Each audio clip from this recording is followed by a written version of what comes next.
Yo Gotti has just been hit with a hefty sentence for young Dolph's murder, and honestly, no one's surprised, especially after Dolph's killer revealed that Gotti's own brother was the one who paid to have him killed. Who had a hit on whose head? Big Juke had a hit on Dolph head or whatnot. How much money was it supposed to be?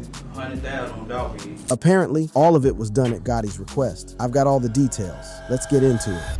The blood money conspiracy that shook Memphis. The streets of Memphis been holding their breath for years, watching a deadly game of chess play out between two rap empires that couldn't coexist in the same city. Now that the smoke has cleared and the verdicts have been read, the whole truth about young Dolph's assassination has been exposed, and it traces back to the one feud that never should have escalated this far. The beef between Adolph Thornton Jr. and Mario Mims, better known as Young Dolph and Yo Gotti. The feud between Young Dolph and Yo Gotti started around 2014, escalating with diss tracks and shootings, but what really set the wheels in motion was something deeper than music. It was about power, respect, and the kind of territorial dominance that gets cats killed in these streets when pride takes over from common sense. The whole conspiracy came to light during the most explosive murder trial Memphis has seen in years. When the prosecution laid out their case, they painted a picture so detailed it was like watching a crime documentary unfold in real time. Justin Johnson was convicted on September 26, 2024, of first-degree murder and conspiracy, sentenced to life plus 35 years. But that conviction was just the tip of an iceberg that revealed how deep this conspiracy really went. The most damning testimony came from Cornelius Smith, one of the shooters who decided to flip and spill everything he knew to save his own skin. Per Fox 13, Smith testified against him, identifying Johnson as the second shooter and describing the hit as planned for a promised payout of $40,000, though he received only $500. He gave her $500 in a level.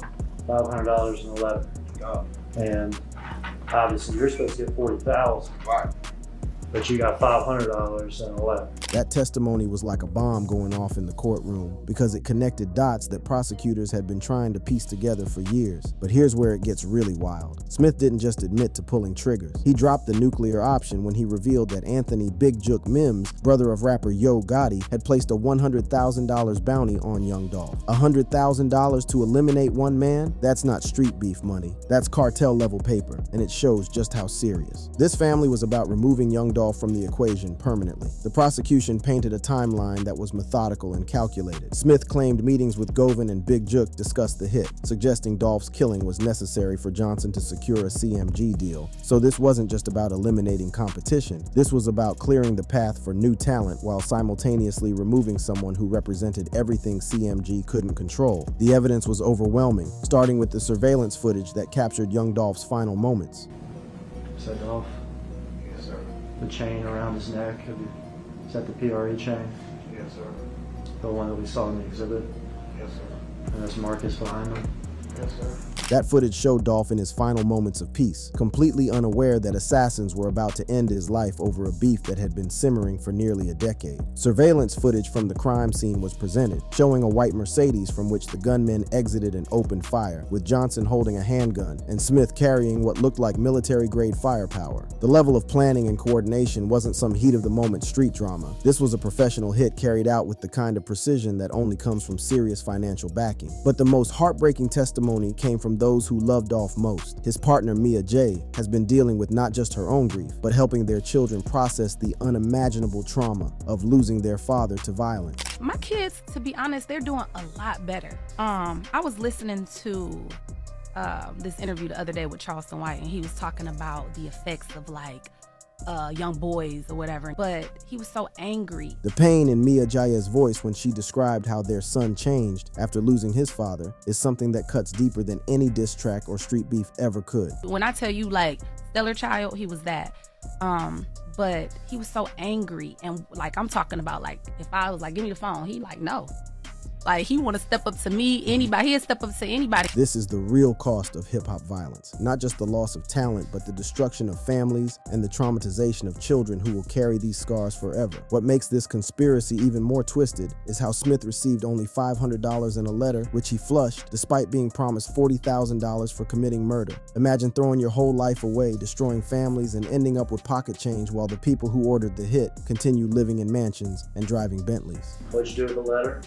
I flushed down the toilet at the hotel room. The money trail didn't stop with the hitman's payment either. The prosecution revealed that CMG paid $50,000 for Smith's legal fees, raising serious questions about how deep the record label's involvement really went. Why would a major entertainment company be paying legal bills for accused murderers if they had no connection to the crime? Autopsy results were almost too brutal to comprehend. Young Dolph suffered 22 gunshot wounds, and that level of overkill tells you everything about the rage and hatred behind this execution. This wasn't about sending a message or making a point. This was about complete annihilation, the kind of violence that comes from years of built-up resentment and the desire to not just kill someone, but to destroy them completely. The trial also revealed how Hernandez Govan, accused mastermind still facing trial, is allegedly the puppet master who connected Big Juke's blood money to the street soldiers willing to pull triggers. This dude supposedly orchestrated the whole operation, from finding the shooters to coordinating the logistics of the hit. But perhaps the most chilling revelation was how normal everything seemed just days before the murder. Young Dolph was out in the community doing what he always did, giving back and showing love to his people. My auntie love y'all, but my grandmama came here, my uncle came here, like, I got like a family history thing going on coming through here. So I just want to really, like give y'all flowers that y'all know y'all appreciate it. You know what I'm saying? From the bottom of my heart, like, I appreciate it. That clip shows the kind of man young Dolph really was. Someone who remembered where he came from and never forgot to show appreciation for the people who helped his family during their darkest times. While his enemies were plotting his death, he was out here spreading love and gratitude, completely unaware that his time was running out. The conspiracy reached even deeper when you consider the timing and coordination involved. Big Juke himself got murdered in January 2024 near a Memphis restaurant, taking whatever additional secrets he might have had straight to the grave. That killing raised questions about whether it was retaliation for young Dolph's murder or an attempt to silence someone who knew too much about the conspiracy. The prosecution's case was built on more than just testimony. They had cell phone records and witness testimony, particularly from Smith, that were crucial in linking the suspects to the crime. These digital footprints showed a pattern of communication and coordination that painted a clear picture of premeditation and conspiracy. Meanwhile, a new break, Yo Gotti hasn't been far from the mix, as his brother allegedly put up the contract money. The suggestion that his record label paid legal fees for the killers, and the overall pattern of violence surrounding anyone who challenged CMG's dominance creates a picture of an organization that operates with ruthless efficiency when it comes to eliminating threats. He was 7 years old at the time. Mm-hmm. 7 years old, talking about, or 8 years old. I'm tired of not letting him, like making him feel like I'm scared of him. And I was like, I don't think he think you scared of him. He was like, well, I'm gonna speak up.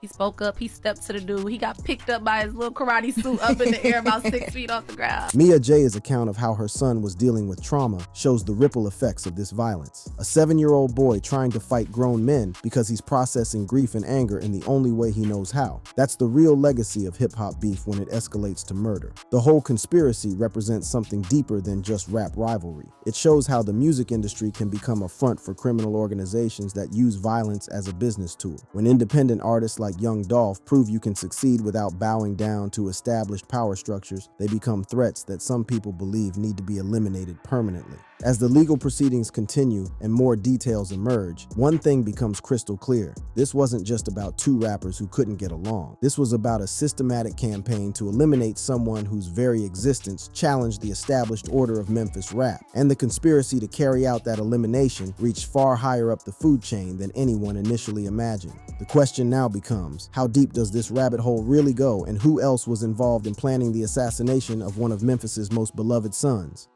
From diss tracks to drive-bys, the deadly evolution of Memphis beef.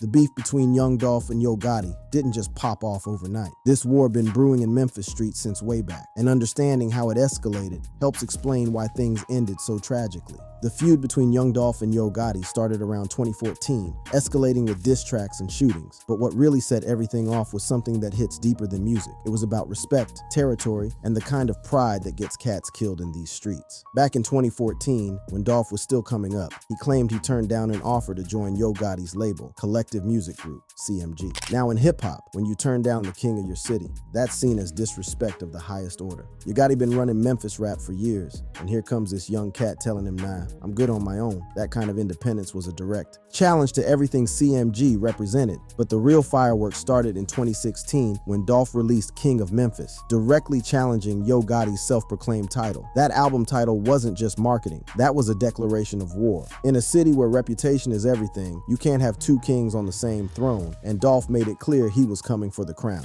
The tension really exploded in February 2017 when Dolph released Play With Yo, mocking Yo Gotti and alleging intimacy with the mother of Gotti's child. Now that's the kind of disrespect that gets you touched in these streets, and Yo Gotti fired back with "Don't beef with me," though he kept it somewhat indirect. But the streets heard the message loud and clear. Just days after that diss track dropped, the bullets started flying. On February 25th, 2017, Dolph's bulletproof SUV was shot at over 100 times in Charlotte, North Carolina. This wasn't no warning shot. Somebody was trying to erase Dolph from the face of the earth. The fact that he survived was nothing short of miraculous, and it's only because he had that bulletproof whip that saved his life. That Charlotte shooting became legendary in hip-hop folklore, and Dolph turned it into pure lyrical gold with his track 100 Shots. The song was basically him clowning whoever tried to take him out, with bars like, "How the F you miss a whole 100 shots?" That level of disrespect after surviving an assassination attempt, that takes some serious street credentials, and it only made Dolph's legend grow bigger. But the violence wasn't done. Later that year, in September, Dolph was shot multiple times outside a Los Angeles hotel, and though Yo Gotti was cleared as a person of interest, the timing was suspicious as hell. 2 attempts in 1 year, that's not coincidence, that's a pattern. During this whole period, Black Youngsta, one of Yo Gotti's most loyal soldiers, was staying busy making threats and keeping the beef hot. Youngsta was involved in charges related to a 2019 shooting of Dolph, but those charges were later dropped, which only added more fuel to the fire. The streets knew who was behind these attempts, even if the law couldn't prove it. Now let's talk about Yo Gotti's other beefs, because this cat's been staying in controversy for years. His feuds weren't limited to just Dolph. He had smoke with several artists over the years, and his track record shows a pattern of conflicts that often ended up in courtrooms or worse. The Memphis rap scene has always been territorial, and Gotti's rise to power wasn't without casualties. What made the Dolph situation different was how personal it got. This wasn't just about rap battles or chart positions. This was about fundamental disrespect and challenges to authority that couldn't be resolved with bars alone. In 2019, Dolph downplayed the feud in an interview, calling it lame and refusing to reconcile over personal issues. But by then, the damage was done,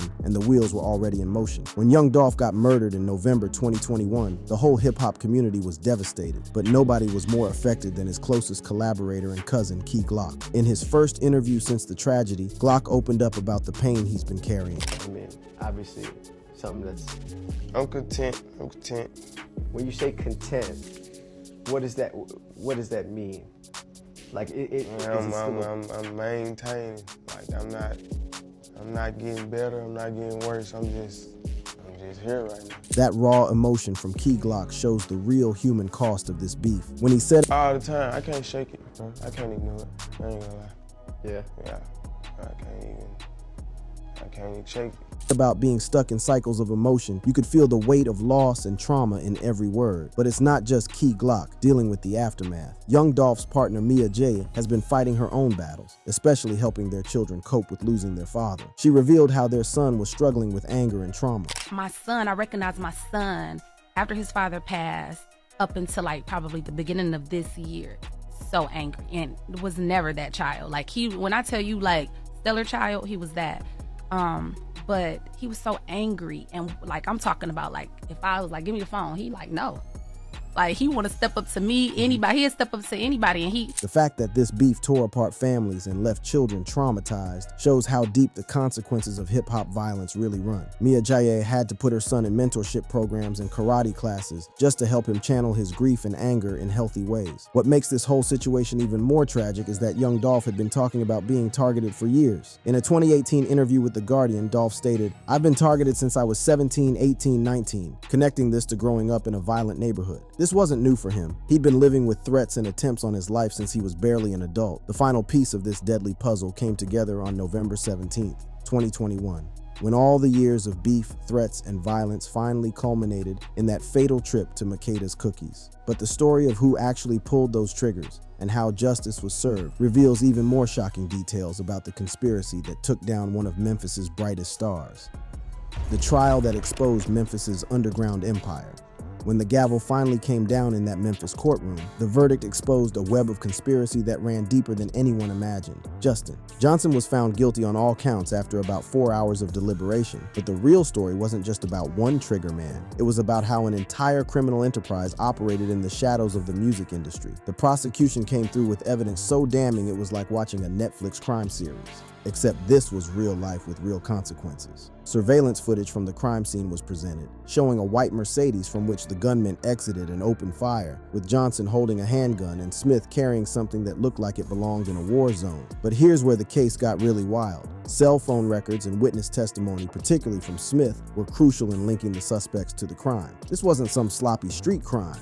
These cats left digital footprints everywhere, almost like they wanted to get caught. The most shocking revelation came when Cornelius Smith decided to flip and tell everything. This dude laid out the whole conspiracy like he was reading from a script. Smith testified that he and Johnson were hired for the hit and promised $40,000 each, with Hernandez-Govan receiving $20,000. But the kicker? He received only $800 before his arrest in January 2022. Talk about getting played by your own people. What really had the courtroom shook was when Smith dropped the bomb about CMG paying $50,000 for his legal fees. Now, why would a major record label be paying lawyer fees for somebody they claim they don't know? That connection suggests this conspiracy reached way higher up the food chain than just some street soldiers. Judge Jennifer Johnson Mitchell sentenced Johnson to life in prison for first-degree murder, with additional sentencing adding 35 years for other charges. When she handed down that sentence, she made it clear this was about more than just one crime. This was about sending a message that contract killings won't be tolerated in Memphis. But the legal drama ain't over yet. Hernandez-Govan's trial is set for August 18th, 2025, and this dude is supposedly the mastermind who connected Big Juke's blood money to the street soldiers. If Smith's testimony is true, Govan was the middleman who made this whole conspiracy possible. Jamarcus Johnson, Justin's half-brother, pleaded guilty to accessory charges and faces 6 to 12 years for helping the shooters after the crime. Even family members got caught up in this web, showing how these conspiracies pull in everyone around them. Now let's talk about the real young Dolph, the man behind the music who became a legend in his own right. Before all this tragedy, Dolph was putting Memphis on the map in ways that went far beyond rap. His music career started in 2008 with Paper Route campaign, and he founded Paper Route Empire in 2010, building an independent empire that inspired countless artists to bet on themselves. What made Dolph special wasn't just his bars, it was his business acumen and his commitment to independence. He famously rejected a $22 million label deal in 2018, choosing to maintain control over his music and his message. In an industry where artists often sell their souls for advancement, Dolph proved you could make it to the top while keeping your integrity intact. His albums like King of Memphis, 2016, peaked at number 49 on the Billboard 200, while Rich Slave, 2020, reached number 4, showing his commercial success was matched by critical respect. But Dolph's real legacy wasn't in the charts, it was in the community. Just 2 days before his murder, he was out here showing love and giving back. I decided to visit West Cancer Center, the clinic today, just to show my appreciation for over the years. I had several family members to come through here and been patients of this clinic. That's the kind of man he was. Even with all the threats and beef surrounding him, he was still out here taking care of his people. My artist, Big Moochie great. He's from the east side, he's from East Memphis, so we'll be in East Memphis. Everybody, we be passing out turkeys all over the city. Young Dolph understood that real wealth meant lifting up your community, and his annual turkey giveaways became legendary in Memphis. He wasn't just rapping about making it out, he was actively helping others make it out too. On the personal side, Dolph was in a long-term relationship with Mia Jaya since 2012, with whom he shared 2 children, Trey and Aria. Though they weren't officially married, they planned a secret wedding for 2022, showing he was ready to take that next step in building his family legacy. The aftermath of his death has been devastating for those he left behind. Mia Jaya shared the heartbreaking reality of explaining death to children. She calls the shooting premeditated capital murder, expressing frustration with trial delays. Her pain represents the real cost of this violence, not just a lost artist, but a father, partner, and community leader. The family has channeled their grief into keeping Dolph's memory alive through the streetwear brand Black Men Deserve to Grow Old, BMDTGO, launched in 2021 with designs by his children Trey and Aria. The brand donates 25% of proceeds to grassroots initiatives helping families impacted by gun violence, turning tragedy into activism. Young Dolph's legacy extends far beyond the circumstances of his death. He proved that in an industry built on compromise, you could succeed on your own terms. He showed that real leadership means giving back to your community, not just taking from it. And he demonstrated that authentic street credibility comes from lifting others up, not tearing them down. The trial may have delivered justice for his murder, but the real victory is in how his memory continues to inspire artists and activists to choose independence over industry politics, community over competition, and love over hate. In a game where keeping it real often gets you killed, young Dolph kept it realer than most and paid the ultimate price. But his influence will outlive every one of his enemies. We've come to the end, fam. For more of such content, be sure to click on the card showing on the screen.